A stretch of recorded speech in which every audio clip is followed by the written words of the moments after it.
Okay, we're getting towards the end of this project, and the last one we had to do was actually set up our mail server. With our Synology, for years we have been hosting our own mail server and have used it successfully. No matter how many articles I read, whether you should do it and you shouldn't, the most were saying you shouldn't. And I want to call bullcrap on that because they always were, their top claim was it would never reach its destination, and you basically cannot make it happen. The gentleman I'm going to talk about, he also kind of calls out that bull crap. This video is just a year old. You can host your own mail server if you understand how DNS works. And there are records that you have to set up, and that's one thing I do like about MailCow that we're going to use for this instead of the Synology mail server. Is at the end, once you have it set up and you add the domain, it actually gives you all the proper DNS settings that you need.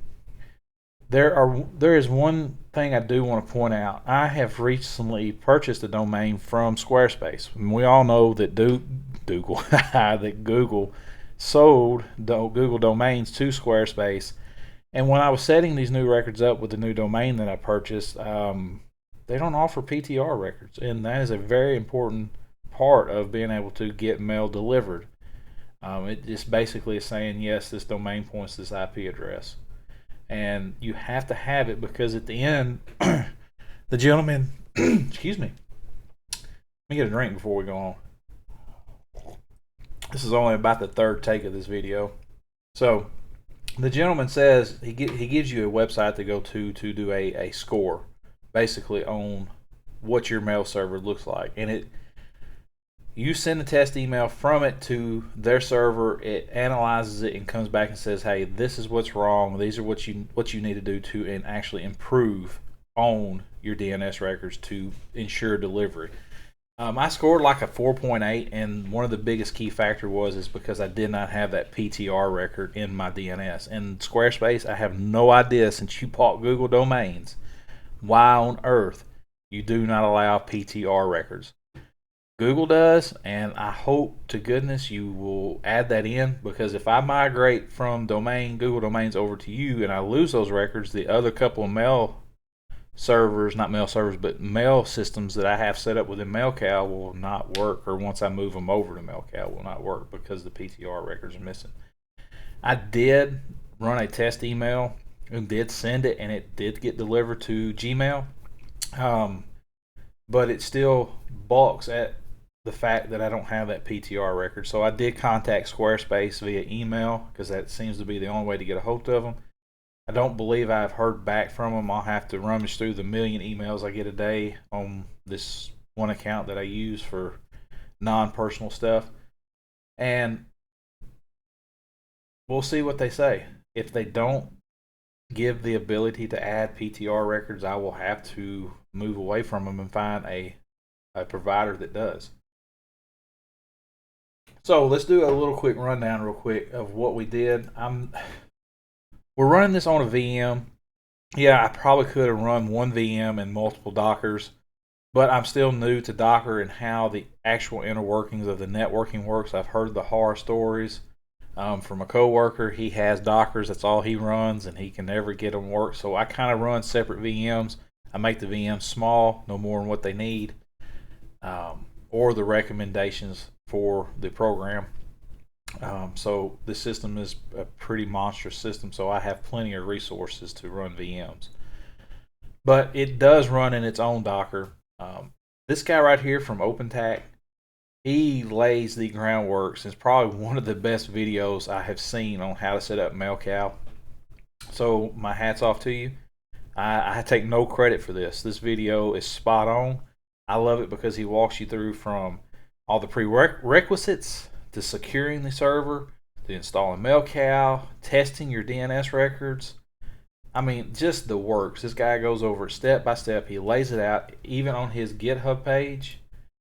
It's spot on. These are not all the directions, but I guess it is. It is failed to ban. Yeah, it's every one of the directions. Do want to point out he has a couple of typos, and that's okay. Just catch them, fix them, go on. Because I get fat fingers at work too, and a coworker of mine always makes fun of me because of it. So just correct them. Don't critique the guy. Nonetheless, so after you get done, you set all this up. There is one thing a guy did point out to him. Says, "Hey, my friend, you might want to update the Docker Compose install script to this." Um, I hope he was correct because that's the one I ran and it did successfully set up. I would say that he wouldn't lead you wrong. Hope not because that's the one I pulled from. So copy and paste that one instead of this one. I haven't read over it to see the actual differences. It may be, let's see, latest compose Docker username. You know, it may be a misspelling somewhere that he has that he caught.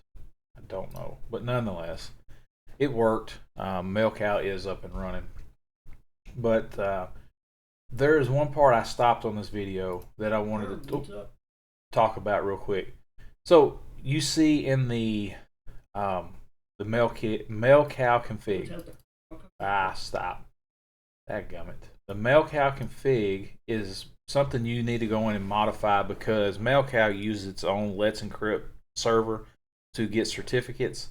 And since we are using a Nginx with Let's Encrypt to actually reverse proxy back into this from our outside network, I thought that may be the correct way to do it. So I went in and actually, where it in the config says use Let's Encrypt, to no. It's pretty easy to find, but make sure you go in and change that.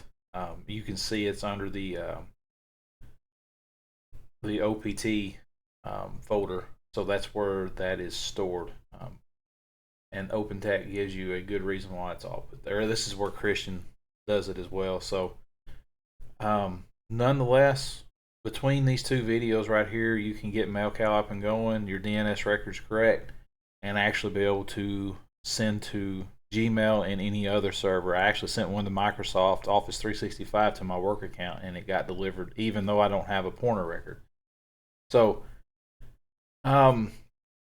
that's all I got. If you really want to see me do the VM, set it all up and walk through it instead of you watching their videos, I will gladly do that. I have set up a test machine to run VMs. Just let me know in the comments and we'll do one more video on how to set up MailCal from virtualization all the way through and how I achieve that to make it happen. So, nonetheless, guys, that is all I've got for MailCal and the setup. Let's move on to the next phase.